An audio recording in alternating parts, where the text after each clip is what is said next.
Hello, सुप्रभात, good morning, welcome to chemistry zone. બાળકો, આપણે આલ્કોહોલ, ફિનોલ અને ઇથર ચેપ્ટર જે શીખી રહ્યા હતા એમાં ગયા લેક્ચરમાં આપણે ભણ્યા હતા આલ્કોહોલના રાસાયણિક ગુણધર્મો, જેમાં વાત કરી હતી આલ્કોહોલ કેન્દ્રાનુરાગી પ્રક્રિયક તરીકે વર્તી શકે છે અને આલ્કોહોલ ઇલેક્ટ્રોન અનુરાગી પ્રક્રિયક તરીકે પણ વર્તી શકે છે. આલ્કોહોલમાં OH બંધ તૂટે. આલ્કોહોલમાં કયો બંધ તૂટે? OH બંધ. તો ROH અને OH બંધ તૂટે તો RO માઇનસ H પ્લસ, અને આને આલ્કોક્સાઇડ કહેવાય. ને આ આલ્કોક્સાઇડ આયન કેન્દ્રાનુરાગી પ્રક્રિયક તરીકે વર્તે છે. અને આપણે આલ્કોહોલમાં OH બંધ તૂટવાની પ્રક્રિયાઓ ચાલુ કરી હતી અને આ OH બંધ તૂટવાની પ્રક્રિયામાં પહેલો ટોપિક હતો ધાતુ સાથે પ્રક્રિયા. કોના સાથે પ્રક્રિયા? ધાતુ સાથે પ્રક્રિયા. ને આલ્કોહોલ ધાતુ સાથે પ્રક્રિયા કરે છે એવું કંઈક શીખ્યા હતા તમે, જે સૂચવતું હતું કે આલ્કોહોલ H+ નું દાન કરે છે અને H+ નું જે દાન કરે એને એસિડ કહેવાય. એટલે એક્ચ્યુઅલી તમારો ટોપિક હતો આલ્કોહોલ અને ફિનોલ બંને H+ નું દાન કરે છે અને જે પ્રોટોનનું દાન કરે એ બ્રોન્સ્ટેડ એસિડ કહેવાય. બ્રોન્સ્ટેડ એસિડ એટલે શું? તો કે બ્રોન્સ્ટેડ નામના સાયન્ટિસ્ટે સમજાવેલું કે જે પ્રોટોનનું દાન કરે તે એસિડ અને જે પ્રોટોનનો સ્વીકાર કરે તે બેઝ. એટલે બ્રોન્સ્ટેડની વ્યાખ્યા પ્રમાણે આલ્કોહોલ અને ફિનોલ એસિડ કહેવાય, કારણ કે એ પ્રોટોનનું દાન કરે છે. હવે આગળ આલ્કોહોલની વાત કરીએ કે આલ્કોહોલ એટલે ROH. સમજો વાતને. આલ્કોહોલ એટલે ROH. એની પાણી સાથે ધારો કે પ્રક્રિયા થાય તો શું ઉત્પન્ન થાય? તો કે પાણી, આલ્કોહોલ જે છે એ પ્રોટોનનું દાન કરશે એટલે RO માઇનસ અને H3O પ્લસ ઉત્પન્ન થાય. આ રિવર્સિબલ પ્રક્રિયા છે. હવે આ જે RO માઇનસ બન્યો એને આલ્કોક્સાઇડ આયન કહેવાય. ઓકે, ચલો ધીરે ધીરે શીખો, જેવું શીખવાડવા જઈ રહી છું. એક બોર્ડ માટે અગત્યનો 2 માર્ક્સનો પ્રશ્ન છે. આજનો ટોપિક નીટ, જી અને બોર્ડ આ બધા માટે બહુ જ મોસ્ટ IMP અને મોસ્ટ ફોકસિંગ ટોપિક કહેવાય.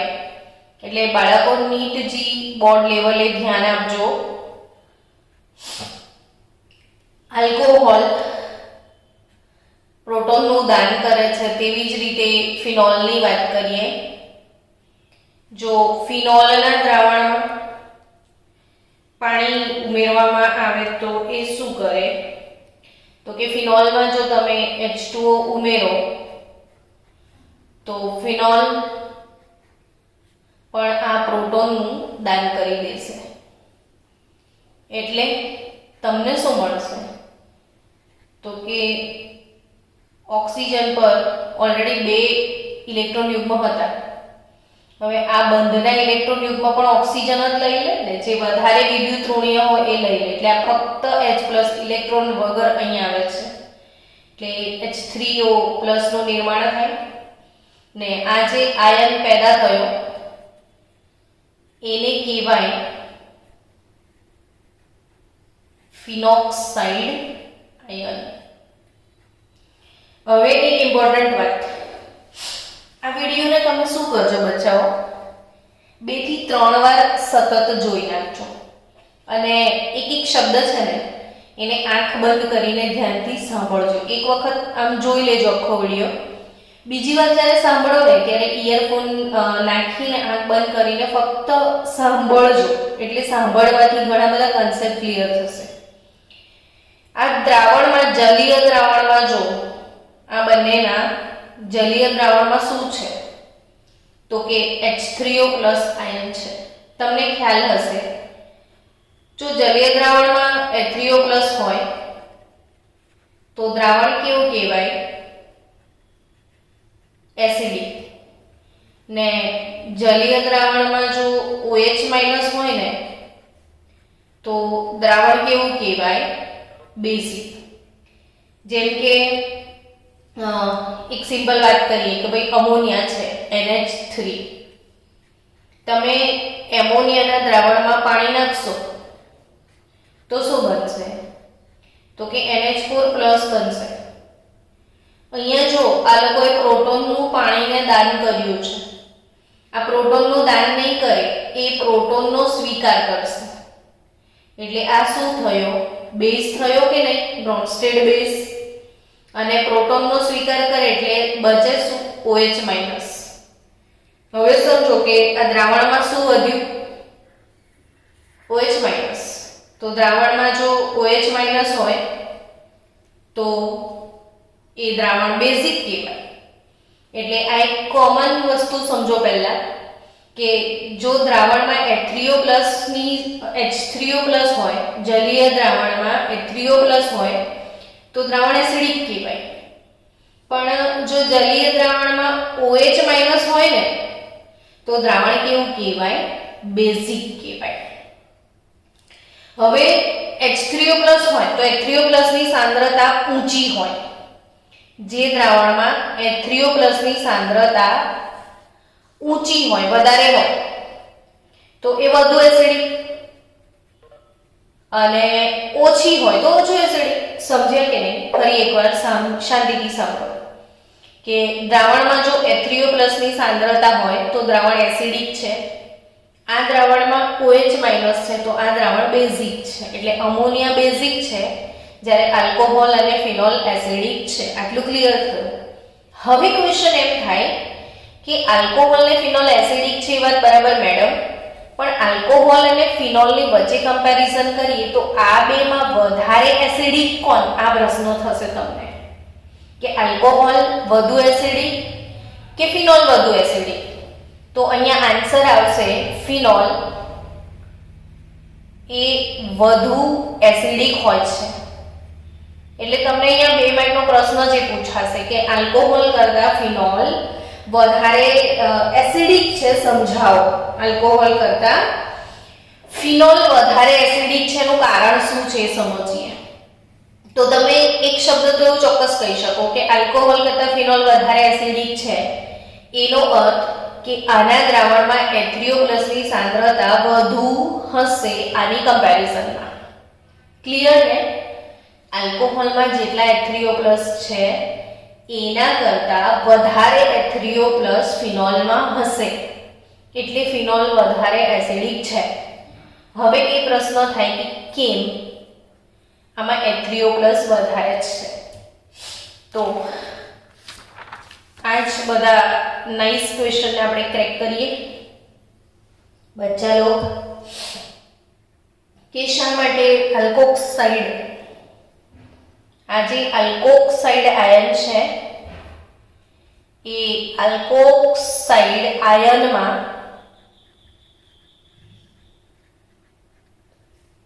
સ્પંદન થતું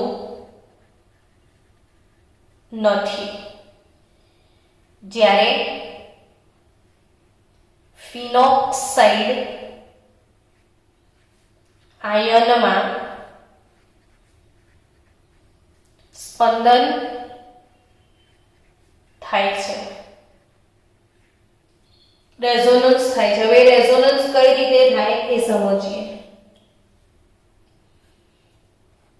મારી સાથે સાથે નોટબુકમાં પેન લઈ અને તમે પણ ફિનોક્સાઇડ આયન બનાવો અને એનું સ્પંદન કરાવડાવો, જેથી કરીને તમને સ્પંદન સૂત્રો પરીક્ષામાં બોર્ડમાં દોરવા પડશે. બિલકુલ સામાન્ય બુદ્ધિવાળો માણસ આ કામ કરી શકે. જો આ 2 ઇલેક્ટ્રોન છે એનું અહીંયા દાન થઈ જશે એટલે ત્યાં ડબલ બોન્ડ આવી જશે. હવે લોજિક યુઝ કરો કે 2 ઇલેક્ટ્રોનનું દાન થઈ ગયું તો વધ્યા કેટલા? 2 છે ને. હવે કોઈ ઇલેક્ટ્રોન યુગ્મનું દાન કરે તો પ્લસ વીજભાર આવે. ઓલરેડી માઇનસ હતો, દાન થઈ ગયું એટલે જેવું છે એવું એના પર વીજભાર ઉપરવાળો કેન્સલ થઈ ગયો, કેમ કે દાન કર્યું ને એટલે ધન વીજભાર ને આ ઋણ ઓલરેડી હતો, ધન ઋણ બેલેન્સ. તો હવે અહીં દાન થયું ને ડબલ બોન્ડ આવ્યો તો આ જે ઇલેક્ટ્રોન છે એ બહાર નીકળી જશે.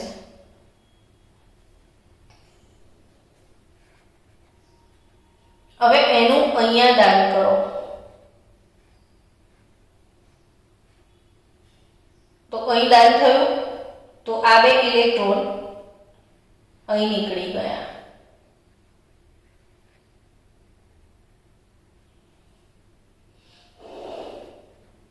એનું અહીં દાન કરો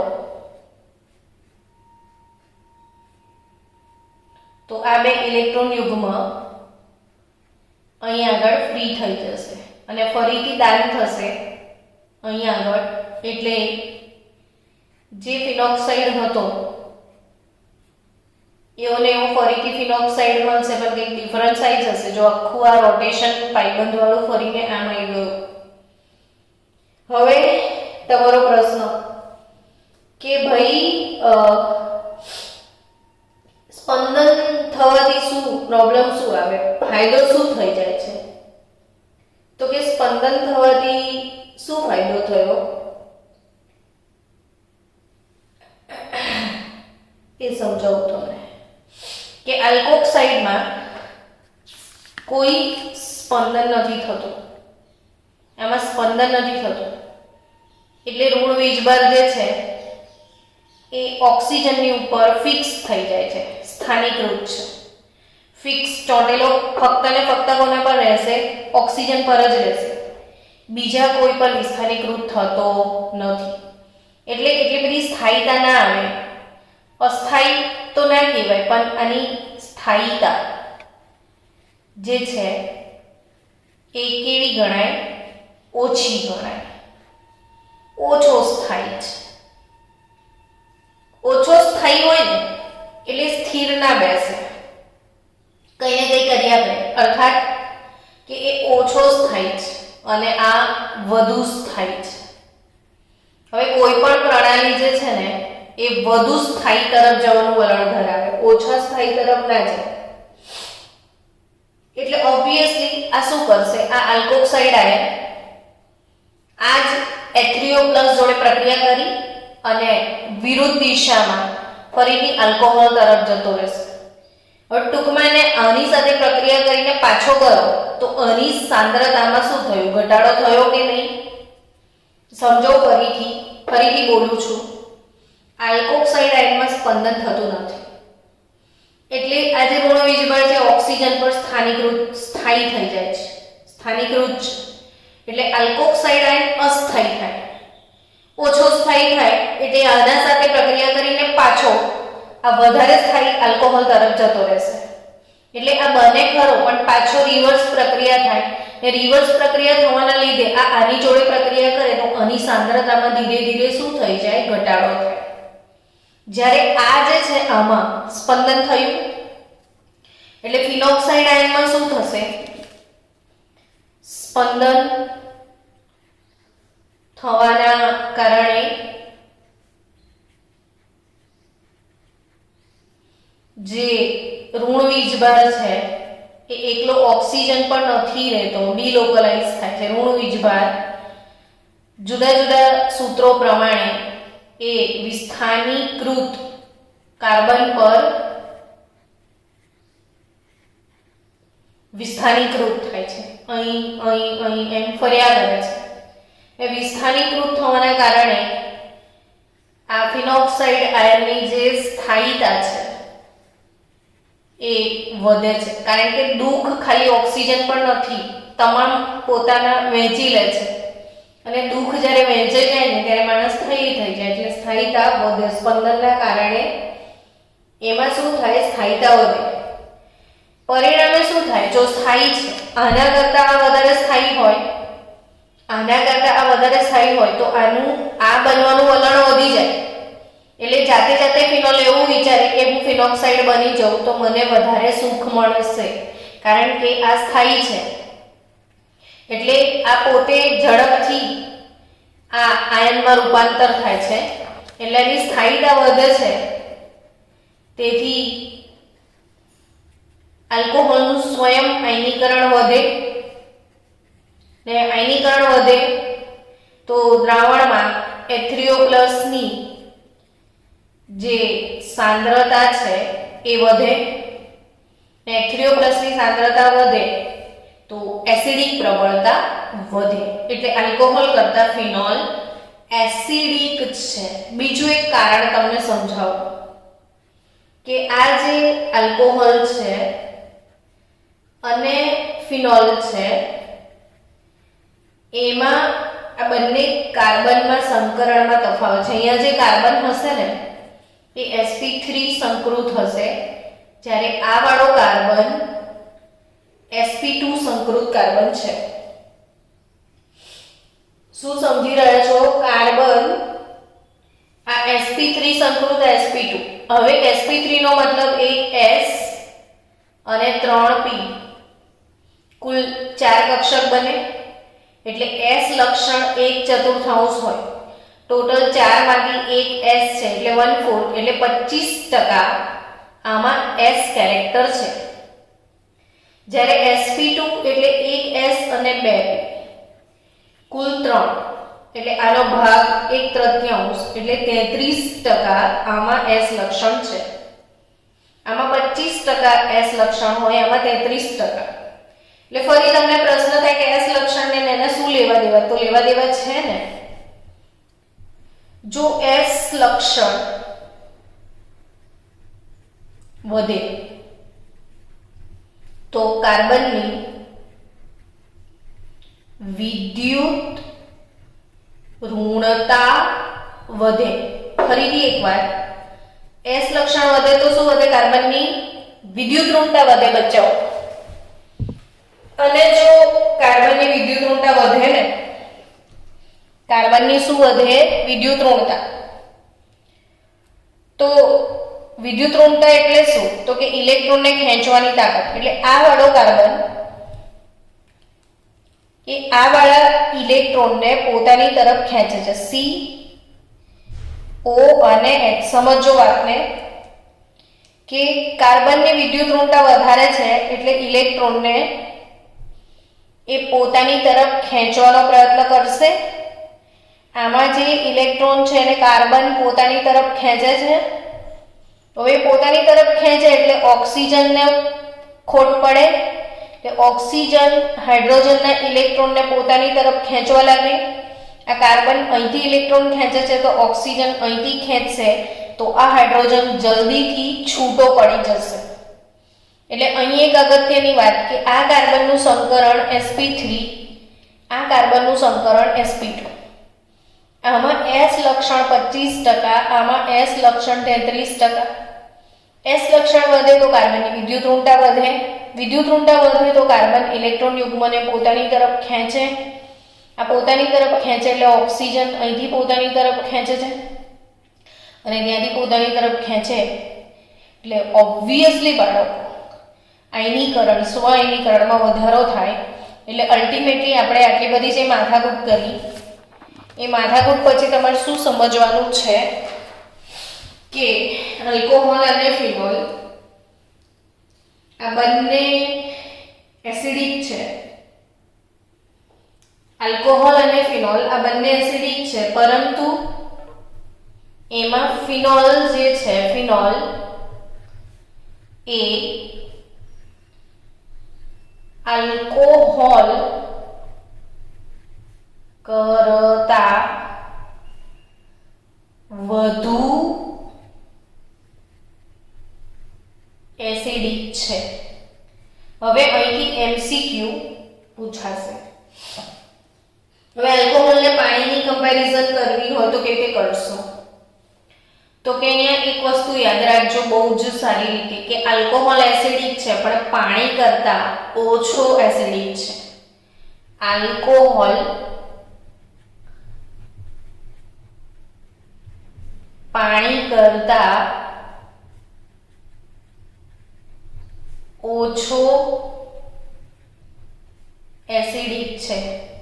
બાળકો મારી સામે એક રેફરન્સ બુક પડી છે અને એ રેફરન્સ બુકમાં એવું લખ્યું છે કે આલ્કોહોલ પાણી કરતાં વધારે એસિડિક છે. ખોટી વાત છે, એવું ના જ આવે. એટલે તમે બી એ ચોપડી વાંચો તો સમજો હું શું કહું છું. એટલે મેં સ્પેસિફિક અહીંયા લખ્યું છે કે આલ્કોહોલ પાણી કરતાં ઓછો એસિડિક છે. સમજ્યા તમે? એટલે હવે તમને પરીક્ષામાં અહીંયા એક અપવાદ છે. આ અપવાદ પરથી નીટનો પ્રશ્ન બને કે ફક્ત મિથેનોલ જે છે એ મિથેનોલની એસિડિકતા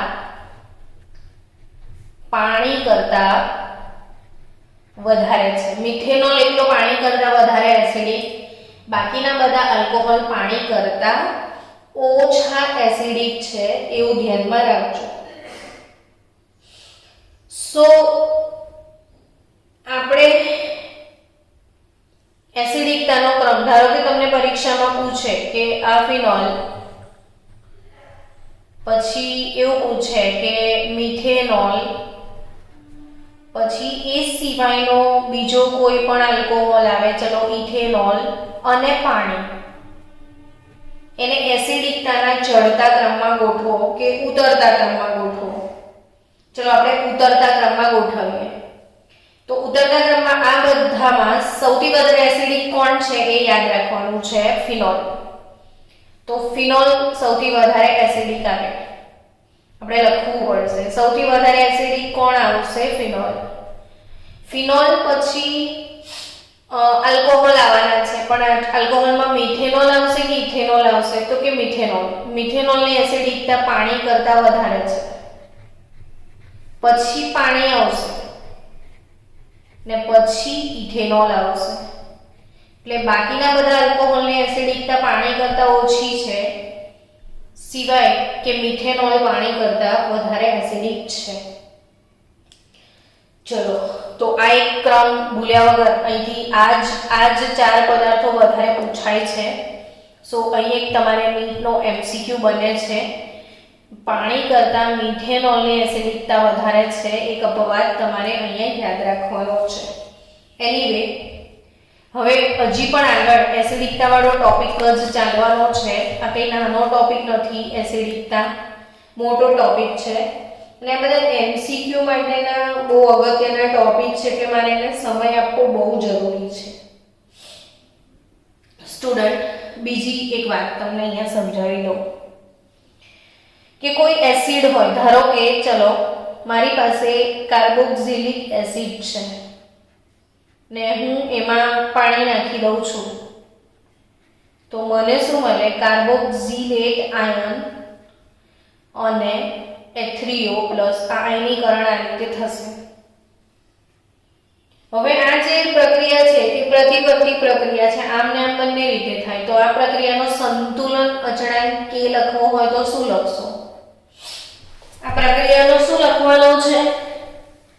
સંતુલન અચળાંક K.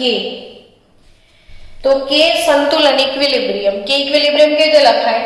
તો કે નિપજોની સાંદ્રતા છેદમાં પ્રક્રિયકોની સાંદ્રતા, અને નિપજોની સાંદ્રતા શું આવે? RCOO માઇનસ H3O+ અપોન પ્રક્રિયકોની સાંદ્રતા શું આવે? RCOOH H2O. હવે આ પાણીની સાંદ્રતાને અચળ ગણીને આની સાથે ગુણી નાખીએ એટલે K ઇક્વિલિબ્રિયમ ગુણ્યા પાણીની સાંદ્રતા અને આના માટે નવો અચળાંક K મૂકીએ, પણ આ એસિડ છે એટલે A મૂકી દઈએ. જો બેઝ હોત ને તો B મૂકી દેતા, એસિડનો A મૂકી દઈએ એટલે K સંતુલન અચળાંક ગુણ્યા પાણીની સાંદ્રતાને આપણે નવો અચળાંક મૂકી દીધો Ka. તો આ Ka શું છે? આપણે પ્રકરણ 3 માં બહુ જ સારી રીતે ભણ્યા છીએ કે Ka એટલે શું? તો કે નિર્બળ એસિડ નો વિયોજન અચળાંક. Ka શું કહેવાય? નિર્બળ એસિડનો વિયોજન અચળાંક. યાદ આવ્યું તમને? ત્રીજું chapter alpha square C/1 minus alpha. આ સૂત્રથી આપણે Ka ની વેલ્યુ ગણતા હતા. પ્રકરણ 2 ને પ્રકરણ 3 બંને પ્રકરણમાં આપણે આ ભણ્યા હતા. Alpha square C/1 minus alpha, જ્યાં આલ્ફા આયનીકરણ અંશ. તો આ Ka એટલે RCOO માઇનસ H3O પ્લસ. તો આની સાંદ્રતા, આની સાંદ્રતા ને આની સાંદ્રતા એકબીજા પર આધારિત છે. જો હું એને અવગણી નાખું તો Ka કોની સાંદ્રતાના સમપ્રમાણમાં હશે? H3O પ્લસ ની. એટલે K ચાલે છે શું કહેવાય? H3O plus. એટલે જો કોઈ દ્રાવણમાં H3O પ્લસ ની સાંદ્રતા વધે તો Ka નું મૂલ્ય વધે. તો યાદ રાખજો, Ka જેટલો વધે તેટલી એસિડિકતા વધે એવું કહેવાય. જેનો Ka ઊંચો હોય ને એની એસિડિકતા વધારે હોય. ડન. હવે બાળકો pKa એટલે શું? તો કે pH એટલે શું હતું?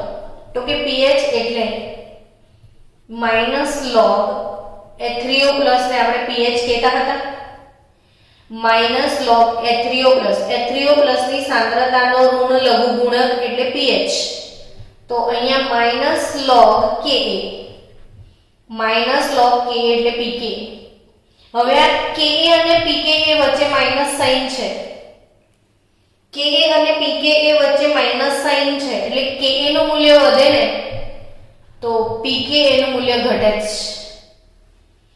Ka નું મૂલ્ય વધે તો pKa નું મૂલ્ય ઘટે. સમજી રહ્યા છો? Ka વધે તો pKa ઘટે. એટલે જેમ Ka વધતો જાય એમ pKa ઓછો. એટલે જેનો pKa ઓછો હોય, ધ્યાન રાખજો, pKa ઓછો હોય તે વધુ એસિડિક. જેનો Ka ઊંચો એનો pKa ડાઉન જાય. જેનો pKa ઓછો તે વધુ એસિડિક. ક્લિયર? ચલો હવે બીજી ઇમ્પોર્ટન્ટ વાતો. JEE નીટ નો ટોપિક છે અહીંયા. જી નીટ વાળા બાળકો જાગી જજો. ગુજરાત બોર્ડ અરે ગુજકેટ પણ, જી નીટ ગુજકેટ ત્રણ લોકો અહીંથી ઇમ્પોર્ટન્ટ MCQ આવશે. વિસ્થાપિત ફિનોલની વાત કરીએ આપણે હવે. વિસ્થાપિત ફિનોલ. વિસ્થાપિત ફિનોલ એટલે આ જે ફિનોલ છે એ એસિડિક છે એ વાત તો બરાબર. હવે આ ફિનોલ જે છે એને પેરા લોકેશન પર આપણે NO2 લગાવી દઈએ. Para nitrophenol. પછી આપણે સિમ્પલ ફિનોલ લઈએ, જસ્ટ ફિનોલ, એને કોઈ વિસ્થાપન નથી. અને ત્રીજું ફિનોલ, એને હું અહીંયા મિથાઇલ ફિનોલ તો છે જ, અહીંયા આગળ મિથાઇલ સમૂહ લગાવી દઉં. તો અહીંયા મિથાઇલ છે ને તો આ પેરા હાઇડ્રોક્સી ટોલ્યુઇન પણ થાય અને OH અને CH3 બંને સાથે હોય તો આને પેરા ક્રેસોલ કહેવાય. કારણ કે નામથી સીધા પ્રશ્નો આવશે, પેરા ક્રેસોલ. હવે આ પેરા ક્રેસોલ જે છે ઇમ્પોર્ટન્ટ પ્રશ્નો છે, બહુ ધ્યાન આપજો. હું MCQ ડિસ્કશન કરી રહી છું કે આ ત્રણમાં એસિડિકતાનો ક્રમ તમને પૂછાશે. ફિનોલ એસિડિક છે, પણ જો હું ફિનોલને NO2 લગાવું છું, ફિનોલને મિથાઇલ લગાવું તો બેમાં વધારે એસિડિક કોણ? તો હવે NO2 અને મિથાઇલની જે અસર છે એ અસર તમને ખબર હોવી જોઈએ. તો આ NO2 જે છે એ સ્ટ્રોંગ લૂંટણીયાકર્ષણ એટલે ઇલેક્ટ્રોન આકર્ષક સમૂહ છે. આપણે 11મા ધોરણમાં એક શ્રેણી શીખ્યા હતા NO2 Cl acid fluorine chlorine bromine iodine fluorochlorobromo iodo પછી OH OCH3 C6H5H આ બધા જે હાઇડ્રોજનની આગળવાળા સમૂહો છે આ બધા ઇલેક્ટ્રોન આકર્ષક સમૂહ છે. આપણે એક શ્રેણી ભણ્યા હતા આ -I ઇફેક્ટ ઋણ પ્રેરક અસર ને -I ઇફેક્ટ એટલે આ જે ક્રિયાશીલ સમૂહો છે એમની હાઇડ્રોજન કરતા ઇલેક્ટ્રોનને આકર્ષવાની ક્ષમતા વધારે છે. આખી શ્રેણીના ટોપ પર લૂંટણીઓ આવે છે NO2 એટલે NO2 સ્ટ્રોંગેસ્ટ લૂંટણીયાકર્ષણ છે એવું યાદ રાખજો. ભયંકર ઇલેક્ટ્રોન આકર્ષક સમૂહ એટલે NO2. સમજી રહ્યા છો? એટલે હવે NO2 શું કરે, અહીં જે ઇલેક્ટ્રોન યુગ્મ આવશે સ્પંદનના કારણે એ NO2 લઈ જશે. હવે NO2 લઈ જાય તો આ ઇલેક્ટ્રોનને પોતાની તરફ ખેંચે એટલે આ રિંગમાં ઇલેક્ટ્રોનની અછત વર્તાય. એટલે આ અહીંથી ઓક્સિજન તરફથી ઇલેક્ટ્રોન ખેંચશે ને ઓક્સિજન હાઇડ્રોજન તરફથી ખેંચે એટલે હાઇડ્રોજન જલ્દી છૂટો પડી જાય એટલે આની એસિડિટી સૌથી વધારે ફિનોલ કરતા પણ વધારે એસિડિક કોણ નાઇટ્રોફિનોલ. ને અહીંયા મિથાઇલ સમૂહ કેવો છે તો કે આ ઇલેક્ટ્રોન આકર્ષક છે. આ +I અસર બતાવે, આ -I અસર આપે. આ ઇલેક્ટ્રોનને લૂંટે છે જ્યારે મિથાઇલ સમૂહ ઇલેક્ટ્રોન દાતા છે. આલ્કાઇલ સમૂહ બધા ઇલેક્ટ્રોન દાતા ઇલેક્ટ્રોનનું દાન કરે એટલે આ ઓક્સિજન આ કાર્બન ઓક્સિજનને ઇલેક્ટ્રોનનું દાન કરે એટલે આનો હાઇડ્રોજન જલ્દી છૂટો ના પડે. તો આ ક્રમ પરીક્ષામાં ગોઠવવાનો પૂછાશે MCQ માં. તો જો ઇલેક્ટ્રોન આકર્ષક સમૂહો લાગેલા હોય તો એસિડિક પ્રબળતા વધે. હવે હું તમને ત્રણેયના pKa થી સમજાવી દઉં. ચલો કે જે પેરાનાઇટ્રોફિનોલ છે એનો pKa પેરાનાઇટ્રોફિનોલનો pKa 7.1 છે જ્યારે પેરાક્રેસોલનો pKa 10.2 છે અને સિમ્પલી ફિનોલનો pKa 10 છે. તો યાદ રાખો કે 7.1 10 અને 10.2 pKa જેનો સૌથી ઓછો એની એસિડિકતા વધારે એટલે 7.1 એસિડિક પ્રબળતાની વાત કરું છું pKa પ્રમાણે. તો સૌથી વધારે એસિડિક કોણ આવે પેરાનાઇટ્રોફિનોલ. એ કોની કમ્પેરિઝનમાં ફિનોલની કમ્પેરિઝનમાં ને ફિનોલ એ આ ક્રેસોલ કરતા વધારે એસિડિક છે. આ ક્રમ પરીક્ષામાં આવશે, ભૂલ્યા વગર યાદ રાખજો. આવા જ MCQ હશે વધારે પડતા. ચલો હવે બીજી વાત, તમને આમાં પણ કમ્પેરિઝન પૂછે છે એ લોકો કે આપણે ફિનોલ લઈએ અને એને NO2 જ લગાડીએ પણ NO2 ના સ્થાન બદલે. 3 સંઘટક પોસિબલ છે ને, પેરાનાઇટ્રોફિનોલ, ઓર્થોનાઇટ્રોફિનોલ અને મેટાનાઇટ્રોફિનોલ. પેરાનાઇટ્રોફિનોલ, ઓર્થોનાઇટ્રોફિનોલ અને મેટાનાઇટ્રોફિનોલ. એક લૂંટણીયો સમૂહ છે ને એક દાનેશ્વરી છે. અહીંથી દાતા છે અને આ આકર્ષક છે. તો સંયોજનોની ધ્રુવીયતા પ્રમાણે, ધ્રુવીયતા જે વધારે ધ્રુવીય હશે એનું આયનીકરણ વધારે થશે. તો હવે આ ત્રણેયમાં કોણ, આ પ્રશ્ન પૂછાય પરીક્ષામાં કે આ ત્રણેયને એસિડિકતાના ક્રમમાં ગોઠવો. તો જો આનો pKa 7.1 છે, આનો pKa 7.2 છે ને મેટાનો pK 8.3 છે. મેટા સ્થાન પર NO2 જલ્દી ઇલેક્ટ્રોન ખેંચી નથી શકતો. આઈ થિંક મેં તમને સમજાવ્યું છે આ ના ઇંગ્લિશ મીડિયમના લેક્ચરમાં થયું છે. તમારે આવશે આગળ એક ચેપ્ટરમાં. તો આ 7.1 7.2 ને 8.3 વિચારો સૌથી ઓછો pK પેરાનો છે. તો એસિડિકતાનો ક્રમ ભૂલતા નહીં. Para nitro greater than ortho greater than meta. પોમ para greater than ortho greater than meta. સૌથી વધારે એસિડિક પેરા નાઇટ્રોફિનોલ, એનાથી થોડો ઓછો ઓર્થો. અહીંયા ધ્રુવીયતા પ્રમાણે જોવાનું હોય છે. તો પેરા લોકેશનની ધ્રુવીયતા આ અહીંથી ખેંચશે ને આ અહીંથી ખેંચશે, તો ધ્રુવીયતા સૌથી વધારે છે એટલે આયનીકરણ ઝડપથી થશે. એટલે પેરા નાઇટ્રોફિનોલની એસિડિકતા ઓર્થો કરતાં વધારે ને ઓર્થોની મેટા કરતાં વધારે. તો આ એક ઇમ્પોર્ટન્ટ વાત, આ એક MCQ યાદ રાખજો કે પેરા સૌથી વધારે એસિડિક છે ને મેટા સૌથી ઓછો એસિડિક છે.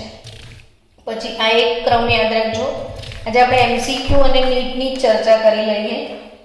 હવે જો ક્રેસોલમાં બી ઓર્થો પેરા મેટા ક્રેસોલ પૂછે તો એક MCQ બીજો આ બનશે તમને એસિડિક ક્રમમાં OH. એટલે 6 કે જતા રહ્યા છો બધા. મીટિંગ એન્ડ થવાની વાર છે ને અંબા? ઓકે ચલો હું ક્રેસોલની વાત કરી લઉં. આ ક્રેસોલનો ક્રમ પણ પરીક્ષામાં આવશે. આ પણ એક અગત્યનો પ્રશ્ન છે બાળકો. આખો લેક્ચર 1 નહીં 2 નહીં 3 4 5 વાર જોઈ લેજો એટલે બધા જ MCQ પાક્કા. ઓર્થો પેરા ને મેટા ક્રેસોલ. હવે હું આને ઓર્થો સ્થાન પર મિથાઇલ લગાવું, મેટા સ્થાન પર મિથાઇલ લગાવું ને પેરા સ્થાન પર મિથાઇલ લગાવું. તો આ જે છે ઇલેક્ટ્રોન દાતા સમૂહ પ્લસ આઈએસઆર આપે એટલે એસિડિકતામાં ઘટાડો કરે. પણ આ ત્રણમાંથી કોણ વધારે એસિડિક પાછું એ અગત્યનું છે. તો ઓર્થોક્રેસોલ જે છે એનો pKa 10.2 છે, આનો pKa 10.1 છે અને પેરાક્રેસોલ જે છે પેરાક્રેસોલ 10.2, મેટાક્રેસોલ 10.1 અને ઓર્થોક્રેસોલ અગેન 10.2. એટલે અહીં આગળ શું યાદ રાખશો કે ઓર્થો ને પેરા બંનેની એસિડિકતા સમાન છે. ઓર્થોક્રેસોલ અને પેરાક્રેસોલ બંનેની એસિડિકતા સમાન છે. ઓછો pKa આનો છે એટલે મેટાની એસિડિકતા ગ્રેટર ધેન ઓર્થો પેરા. તો મેટાક્રેસોલ વધારે એસિડિક છે કોના કરતા? ઓર્થો અને પેરાક્રેસોલ કરતા. સમજી રહ્યા છો? ઓર્થો ને પેરાક્રેસોલ કરતા મેટાક્રેસોલ વધારે એસિડિક છે. એટલે પ્રશ્ન આ રીતે પૂછાય પરીક્ષામાં કે ફિનોલ, પછી તમને પૂછશે OH ઓર્થોક્રેસોલ, પછી એવું પૂછે કે મેટાક્રેસોલ ને એવું પૂછે કે OH NO2 ને આને ચડતા ક્રમમાં ગોઠવો. તો તમારે સમજી જવાનું કે NO2 લૂંટણીયા પાર્ટ એટલે એ વધારે એસિડિક હોય ફિનોલ કરતા. હવે ફિનોલ વધારે એસિડિક હોય આ બંને કરતા ઓબ્વિયસલી, કારણ કે આ પ્લસ આઈ અસરવાળા છે તો આ બંને કરતા તો ફિનોલ વધારે જ એસિડિક હશે.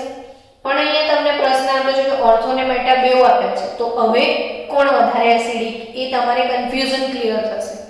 તો એટલે જ યાદ રાખો કે મેટા વધારે એસિડિક એટલે બંધારણ 1 2 પછી 3 આવશે મેટા ને પછી ચોથું બંધારણ આવશે આ.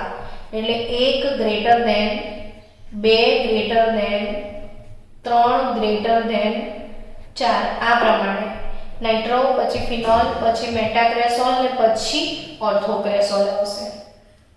તો એસિડિકતાનો ક્રમ આ રીતે તમારે ગોઠવવો પડશે. અને અગેન જતા એક બહુ જ સરસ આઈએમપી વાત તમને કહી દઉં, એ યાદ રાખજો કે એવો પણ એક એસિડ છે જેમાં COOH નથી. પ્રશ્ન આવો જ પૂછાય છે, એવો કયો એસિડ છે જેમાં COOH નથી? તો એ જ એસિડ સમજાવું છું તમને. એ ખબર છે ને, ફિનોલને આપણે કાર્બોલિક એસિડ કહીએ, પણ આ ફિનોલને NO2 લાગે તો એની એસિડિકતા વધે, પણ જો 3 NO2 લાગે તો કેટલી બધી એસિડિકતા વધી જાય. આ જબરજસ્ત પ્રબળ એસિડ થઈ જાય, જબરજસ્ત પ્રબળ એસિડ થશે.